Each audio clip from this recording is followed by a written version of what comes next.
Hi friends, வணக்கம். Welcome to Shanu சமையல். இந்த வீடியோவில் மொறுன்னு சூப்பராக மசாலா உதிராமல் மசாலா நல்லா மீனோட ஒட்டி இருக்கிற மாதிரி ஒரு நெத்திலி ஃப்ரை எப்படி பண்ணுறதுன்னு பார்க்கலாம்.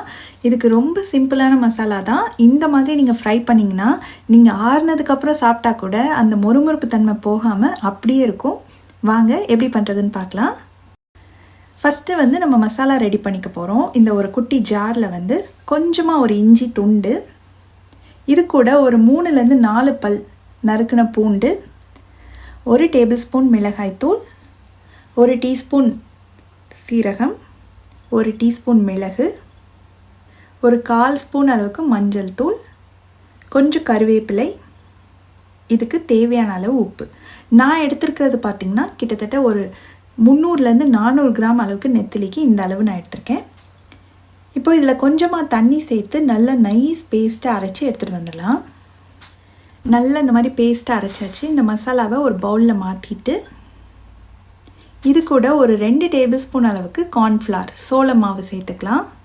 அதுக்கப்புறமா ஒரு பெரிய எலுமிச்சம்பழத்தில் பாதி பழம் சேர்க்குறேன். நீங்கள் குட்டி பழமாக இருந்ததுன்னா ஒரு முழு எலுமிச்சம்பழத்தோட சாறை சேர்த்து இது நல்லா மிக்ஸ் பண்ணிக்கோங்க. நம்மளோட மீன் ஃப்ரைக்கு மசாலா ரெடி. அடுத்து நல்லா கழுவி சுத்தம் பண்ணி வச்சுருக்கிற நெத்திலியை தண்ணி எல்லாத்தையும் நல்லா வடிச்சிட்டு இதில் சேர்த்துக்கோங்க. சேர்த்து நல்லா கலந்து விட்டுறணும்.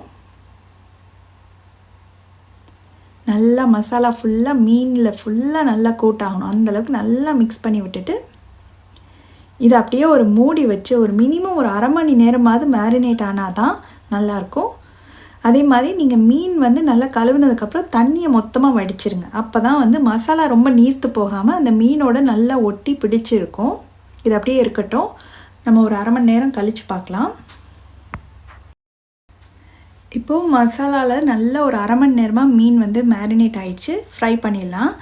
நம்ம நார்மலாக ஃபிஷ் ஃப்ரை பண்ணும்போது நம்ம தோசைக்கல்ல இல்லை பேனில் கொஞ்சமாக எண்ணெய் ஊற்றி பண்ணுவோம். பட் நெத்திலி ஃப்ரைக்கு மட்டும் கொஞ்சம் எண்ணெய் அதிகமாக ஊற்றி பண்ணோம்னா ரொம்ப நல்லாயிருக்கும்.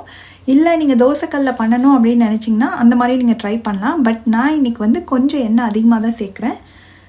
நல்லா கொஞ்சம் எண்ணெய் அது பொரிக்கிற அளவுக்கு தேவையான அளவு ஊற்றி சூடானதும் நம்ம மேரினேட் பண்ணி வச்சுருக்க நெத்திலியை ஒரு 7-8 போல் இதில் சேர்த்துக்கலாம். நீங்கள் எடுத்துருக்கிற பேனோட சைஸை பொறுத்து மீன் கொஞ்சம் அதிகமாகவோ கம்மியாகவோ சேர்த்துக்கோங்க. போட்ட உடனே கொஞ்சம் டிஸ்டர்ப் பண்ணாமல் அப்படியே ஸ்டவ்வை மிதமான தீயில் வச்சு கொஞ்சம் நேரம் விட்டுருங்க. கொஞ்ச நேரம் கழித்து இதை மெதுவாக திருப்பி போடணும். இந்த மாதிரி 2 பக்கமும் திருப்பி விட்டு 2 பக்கமும் நல்ல கோல்டன் ப்ரௌன் ஆகி உங்களுக்கு பார்க்கும்போதே ஒரு கிறிஸ்பியாக இருக்கிறது தெரியும். இந்த மசாலா பாருங்கள், எண்ணெயில் பிரிஞ்சு வரவே இல்லை. நல்லா அப்படியே மீனோடையே பிடிச்சிருக்கு.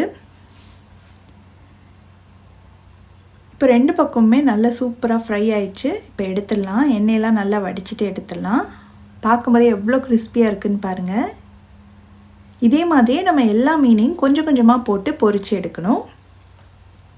நல்ல மொறுன்னு சூப்பரான நெத்திலி ஃப்ரை ரெடி ஆயிடுச்சு. இப்போ பார்த்திங்கன்னா வெளியில் பாருங்கள் எவ்வளோ கிறிஸ்பியாக இருக்குது. உள்ளே நல்லா சாஃப்டாக சூப்பராக வெந்து செம்மையாக இருக்குது. இந்த மாதிரி மெத்தடில் நீங்களும் நெத்திலி ஃப்ரை ட்ரை பண்ணி பாருங்கள். எல்லாருமே விரும்பி சாப்பிடுவாங்க. நீங்கள் ட்ரை பண்ணிங்கன்னா எப்படி வந்தது அப்படின்ற கமெண்ட்ஸையும் மறக்காமல் ஷேர் பண்ணுங்கள். தேங்க்ஸ் ஃபார் வாட்சிங்.